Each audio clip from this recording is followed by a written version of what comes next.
Welcome to my Mindful Reality YouTube channel. Generally, when I come on here for these episodes, I pick a topic and just ramble and see what comes out of me. I apologize for a scratchy throat. Today I'm going to talk about wanting. My goodness, what a topic. I use my practice to tackle anything that bothers me emotionally, psychologically. Very much, I think, as a Buddhist would, or somebody who is steeped in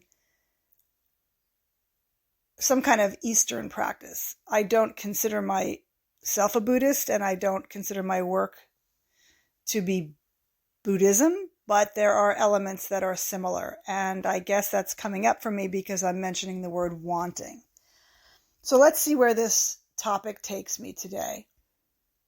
Wanting usually is painful when it centers around wanting to do something that we don't see ourselves doing, or just wanting something in our life that we don't have.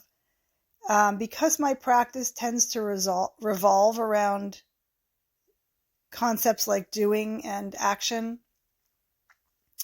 I'll talk about when we want to be doing something that we just don't see ourselves doing ever in the past and can't imagine it's going to happen for us. Let me clear my throat again. So when we have a goal or something pressing that we just really wish we would do, and what I'll say put into this category is also things we wish we weren't doing, because they're two sides of the same coin. If you wish you weren't doing such and such, that means you wish you were doing something else instead of that. So I'm going to frame everything that we feel like we shouldn't be doing in the category of what we wish to be doing, because generally speaking, we're worried and we have attachments to the desire to change certain patterns of behavior, or just, do things that we think would make our lives better. Anyway, I don't want to get off tangent. So I don't want to go on a tangent getting off topic. So there's something that we wish we were no longer doing, and that means we wish we were doing something else to replace it. But I'm going to keep sticking with the things we wish we were doing that we think would make our lives better. And generally speaking, the common way of thinking of these things is to think hard and figure out how to make something happen. Right? We rely on the mind for this, and we put we feel a lot of stress and pressure that we're not figuring out how to make something happen that would either bring an activity into our life that we want to see happen because we think it's going to make our life better, or the pressure is how to figure out how to stop doing the other thing, a thing we don't like, which again would mean that we would have to be spending our time doing something else. And I realize I'm skirting an issue here that, if you're not familiar with my work, is rearing its head. And that's that we are always in some kind of action. I know the experience feels like I'm doing this, and then I'm doing nothing, and then I'm doing that, and then I'm doing nothing. But that's never the case, because our body is always in the space. It's always occupying space. It's always in the environment. You always have an immediate environment around you. There's never a time when the organism can disappear from the space. So when I say the space, I just mean the planet, the existence of being somewhere. And so that somewhere, what I like to call our whereabouts, is the existence of the body in the space, which means it has to be in some kind of activity.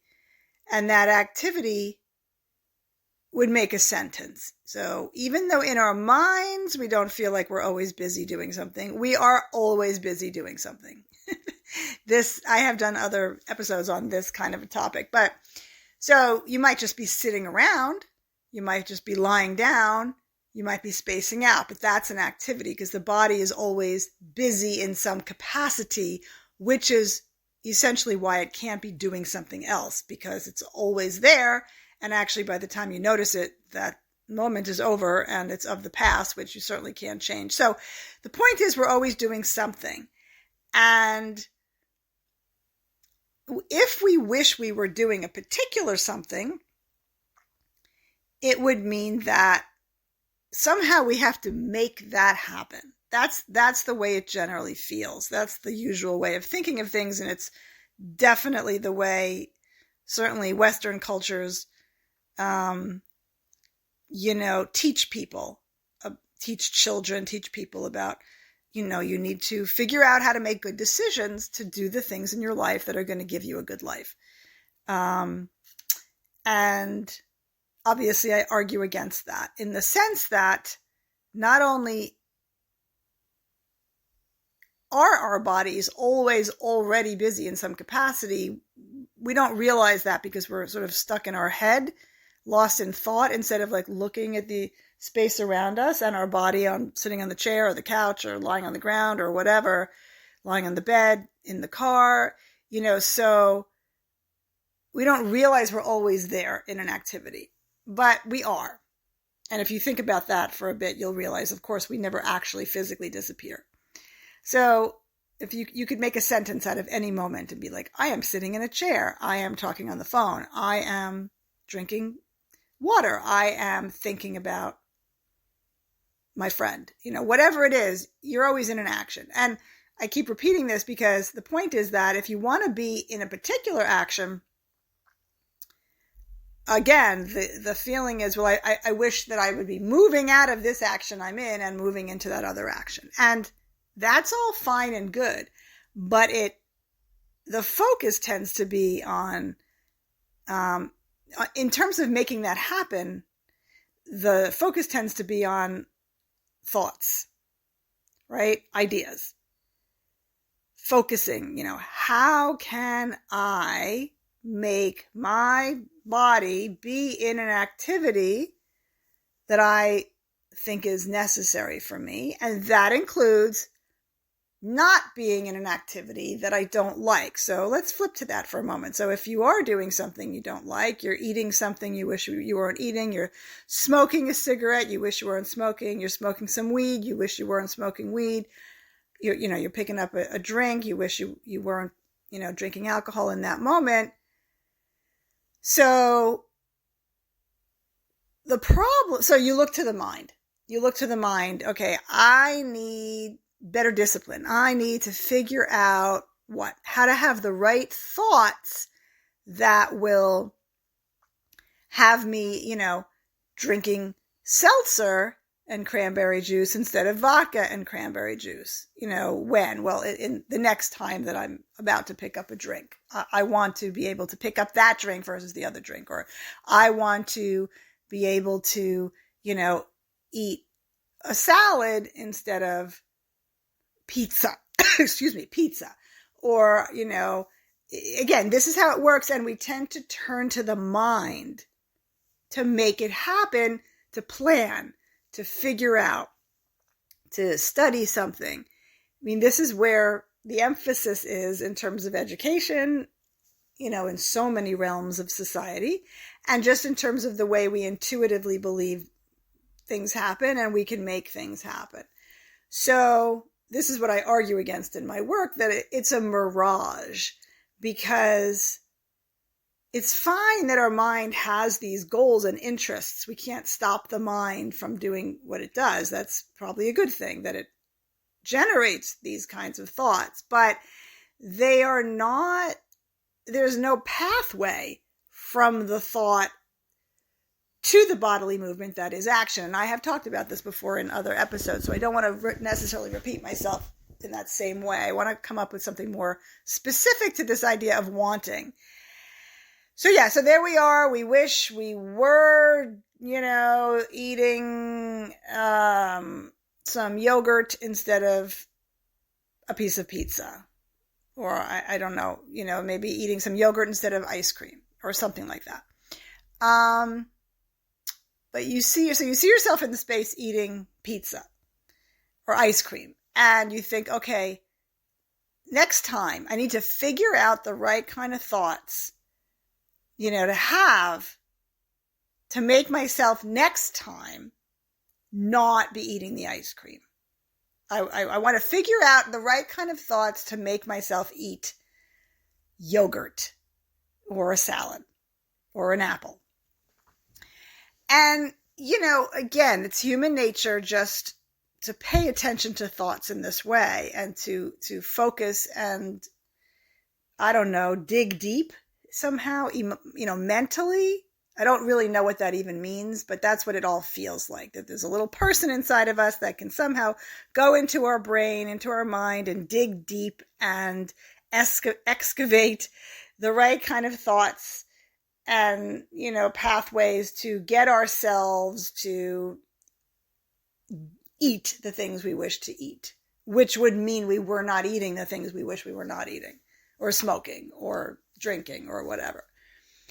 And so I have a very different approach toward the concept of wanting. It's not as glamorous, and it doesn't necessarily give us the things we want, but it teaches us what is real and what is actually available. And what is available is a continual stream of physical activity that we are in by default of being alive. It's about redefining what action is and understanding and realizing what action really is. And that it's, again, it's your existence in the space that you occupy. If you look down at your body parts, your legs, your feet, your hands, your arms, touch your head, realize it's all together. It's a body, a structural, anatomical organism sitting on a piece of furniture or on the ground or a car or a plane. And that never isn't the case.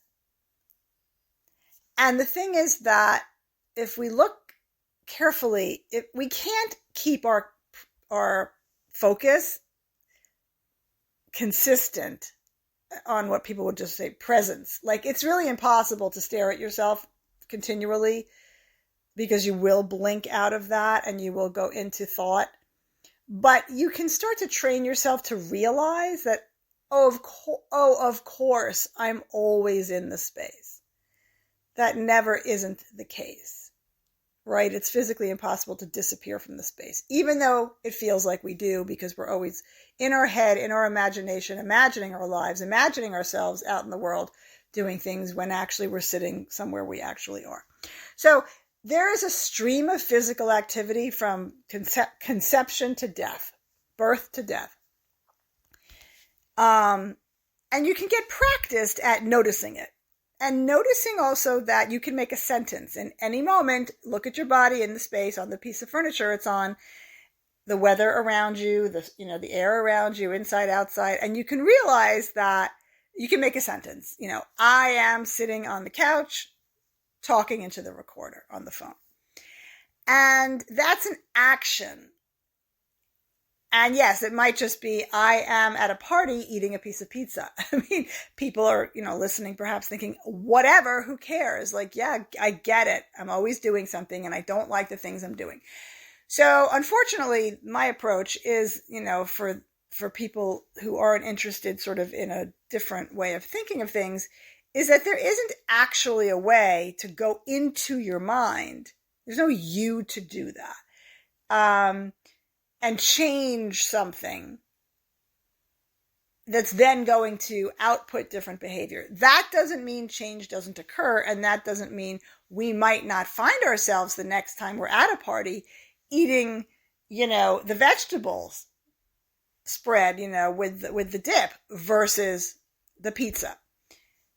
that doesn't mean that won't happen. But the only option we have to have, the only access we have to know about our actions is to see what they are in the moment.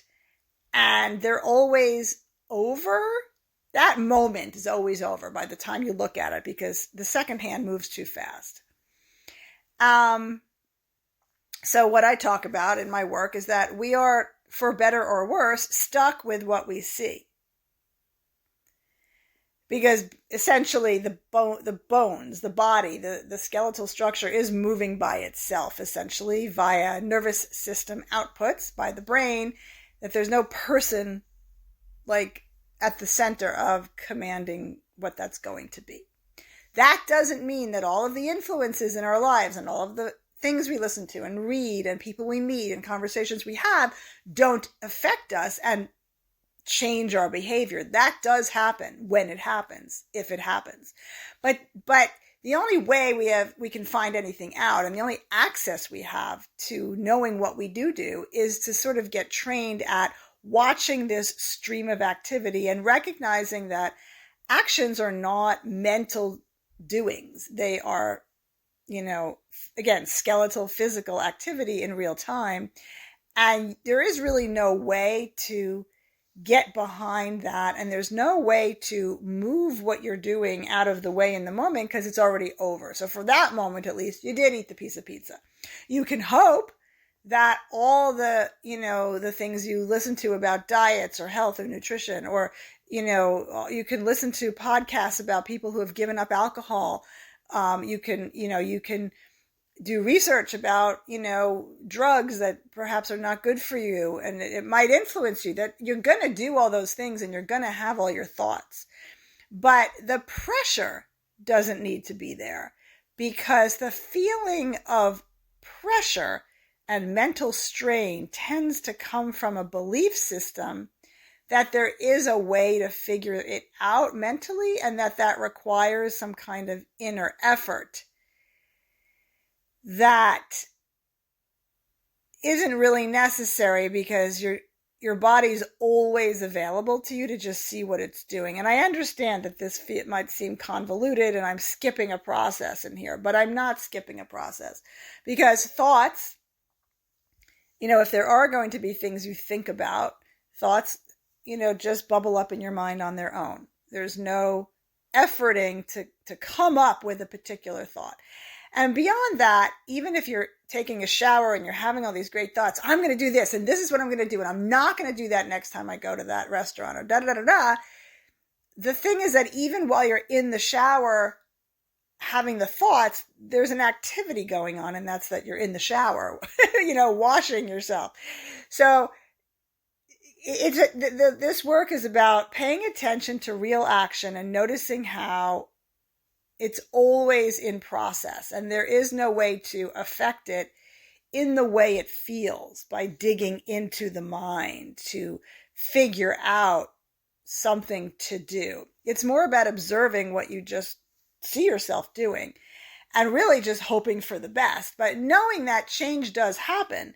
So for all the people in the world who have ever changed behavior, or I ended up talking a lot here about changing behavior versus just even like doing things we wish we were doing. So for all the people in the world who have accomplished things that we wish we could accomplish in our lives, having certain careers, or again, whether it's giving up certain habits or accomplishing certain things, career-wise, financially, family, whatever it is, academically, those people were not in any different boat than any of us, because all they could do was, it felt different. Again, we all think that somehow we're creating all this, but really it's just that we're living, and we are just, stuck with the actions we see ourselves in all moments, and we are stuck essentially with the thoughts that happen to pass through our mind. I'm saying you don't need to pay attention to your thoughts in the way that it feels, but even if you liked that, you can still notice that thoughts just kind of arise and bubble up on their own, and the piece I'm really trying to teach is that there isn't a way to get from the thought to the bodily movement, because the bodily movement is already in process. And you might argue, well, sure, I'm in the shower having thoughts, I'm going to do this, and then in a week I see myself doing that, and that's great, and you can take credit for that and feel like your thoughts caused it. But I'm going to tell you that, first of all, there's no you that caused your thoughts, and second of all, you could have had those thoughts in the shower and just as well in a week seen yourself not doing the thing you wanted to do, or seen yourself doing something, that's habitual, that you hate that you do. So it really is luck in that way, and pretty random from our perspective. Again, there are neurological, nervous system, full body operations systemically going on all the time that are causing the outputs that we call action, but they don't come from thoughts in the way that we believe they do. So I'm not sure if I really hit the nail on the head here, but the main point is that you are continually in an action because your body's always in the space, in the environment, and you might end up doing the things you wished you had done. And also those interests might change over time. Like, I've certainly had things at different times in my life. I was hoping that such and such career would blossom, only to see that it didn't, but it turned into, something else. I ended up doing something else. Because it's really about watching what your actions are and knowing that, yeah, I'm going to have thoughts all the time, but there's no connection between the thoughts and the actions in a cause and effect manner, the way it feels, because one way or another, you're still stuck with your actions, which for me is the proof anyway. I mean, there's more things that are the proof of what I'm talking about, but whatever thought you're having, it might be, I'm going to do such and such. If you see that your body's not doing it, you can see that there really is no cause and effect link, because then you would have the power to do it all the time. So if sometimes it turns out you're doing things you wished for, well, that's great, and that's great luck. But if there was really a cause and effect link between that wanting and the action, the doing, we would be able to employ it all the time, which of course we can't. So I'm going to leave it on that note today. Thank you for tuning in. I look forward to my next episode here on Mindful Reality.